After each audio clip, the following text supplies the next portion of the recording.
Ladies and gentlemen, welcome back to the How Good Is series, the series where we take individual items from Call of Duty games, be it weapons, perks, or other things, break down the stats, best class setups, and answer the question, how good are they? And with the recent addition of a couple of new weapons to Black Ops 4, I thought we would do more of the same thing, and today we are looking at the new assault rifle, but not new to the Call of Duty series, called the M16. Now first things first, before we dive into the video, I just need to let you guys know that I personally don't have the M16. I wasn't lucky enough to get it out in any of my reserves or weapon bribes, and I refuse to spend any more money on reserves or just Black Ops 4 in general, so unfortunately I don't have it. However, a subscriber reached out and let me use his PlayStation account, play with the gun a little bit, test out the stats, and I will be able to answer the question for you: how good is the M16? Now, before we dive into the stats of the M16, we generally overlook the history of the individual weapon. And as far as Call of Duty goes, there's kind of two forms to the weapon: the M16A4, which is in most of the Modern Warfare games, and just the regular M16, which is in most of the Treyarch games.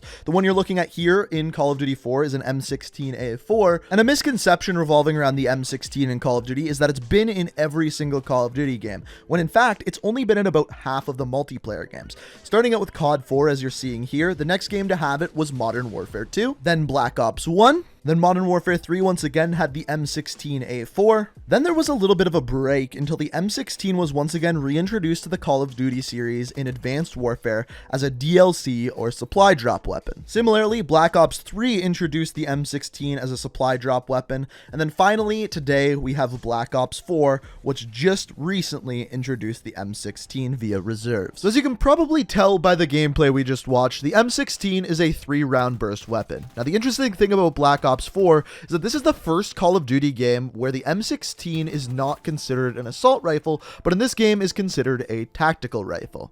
Now, as always, when we dive into the stats, the first one we look at is the damage profile. And the damage profile is interesting on this weapon, mainly because once again, it is that 3-round burst weapon. So the damage we're looking at on this weapon is 40 damage up close, 38 at mid-range, and 32 at long range. What this means is it's going to range from a 4 to 5 bullet kill, which with this burst weapon means you are unable to get a 1 burst kill without any high caliber, which we'll get into in a second. And you may be wondering why that 38 range matters, as it doesn't change the bullet to kill without using high caliber. However, with using high caliber, that 38 damage range is actually a pretty big deal. And here's why. When you look at the damages with high caliber, it's going to multiply the damage by about 1.75, and the damage is going to be 70 up close, 66 at mid-range, and 56 at long range.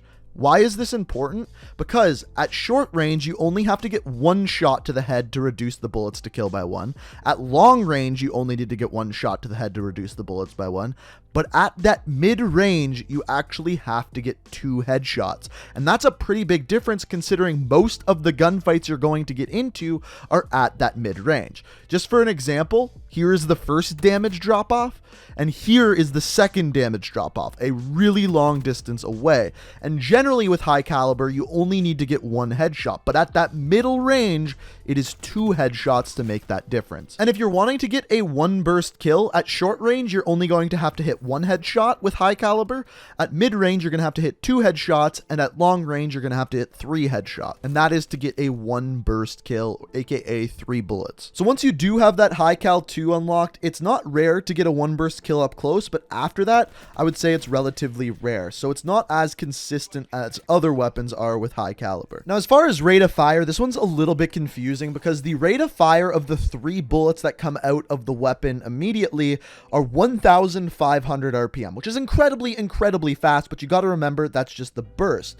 The thing that really screws this weapon up is the burst delay of 0.3 seconds. That is by far the longest burst delay in the game. It is an incredibly long time. What this means is if you don't get a 1 burst kill, the time to kill on this weapon is very slow. which, as you may remember, without high caliber, you can't get a one burst kill, even if all 3 bullets are a headshot, which means this weapon without high caliber is virtually useless. Now, moving on to the rest of the stats of the weapon, first of all, magazine size. So the regular magazine size is 30 rounds, but if you put on extended mags, that bumps up to 45 rounds, which is actually pretty decent for a tactical rifle in this game, but where it gets really good is with the reload time. So reloading that magazine without fast mags is going to take you 1.41 seconds, and with fast mags, 0.95 seconds. This is actually better than most of the assault rifles in this game. So that's actually really, really good considering the M16 is a tactical rifle. And then the last stat that we have to look at is the aim down sights time and the sprint out time, and both of these are exactly the same at 300 milliseconds, which is perfectly average for both tactical rifles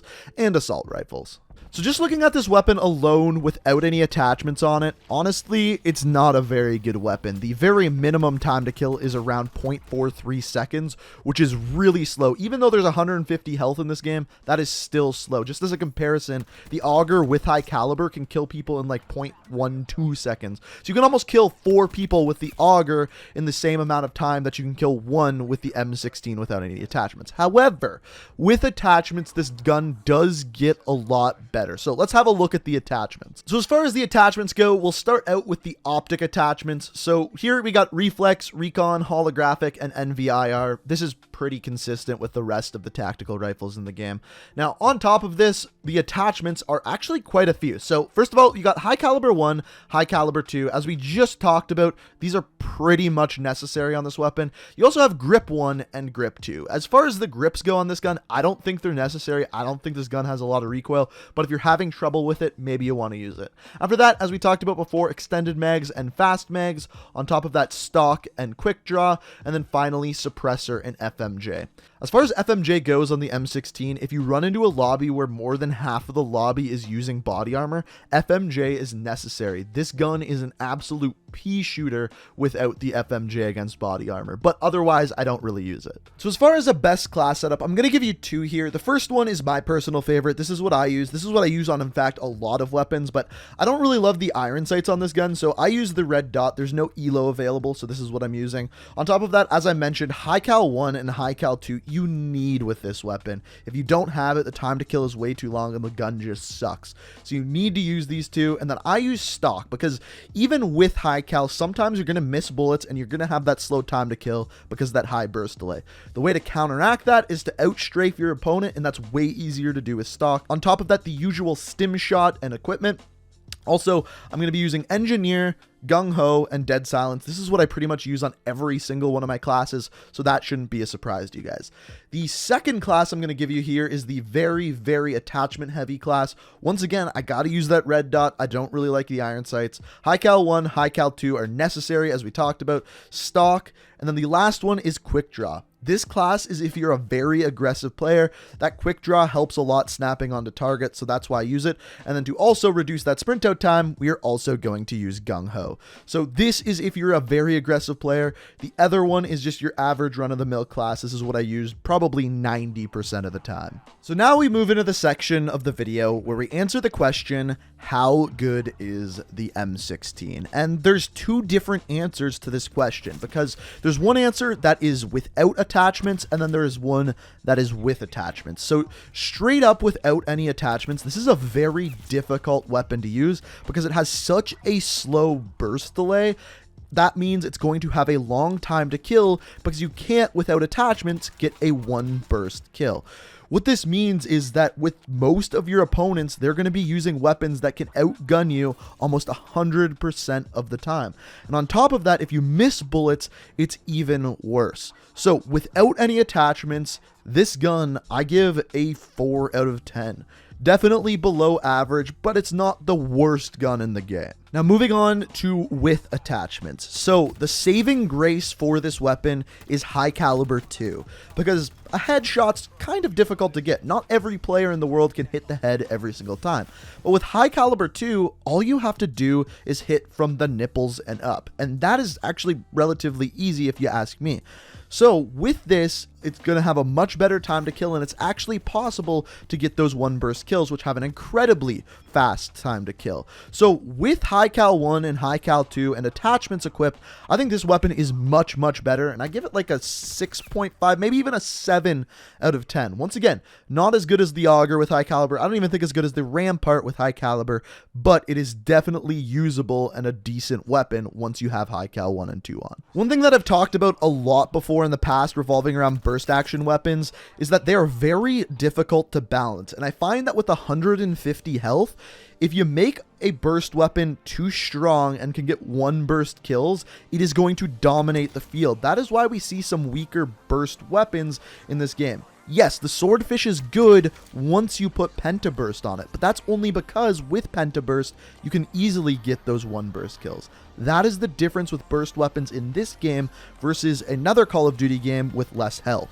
But anyway, that is super beside the point. But anyway, guys, that is the answer to the question, how good is the M16? Let me know down in the comments if you picked up this weapon, if you got it out of supply drops, what you think of it.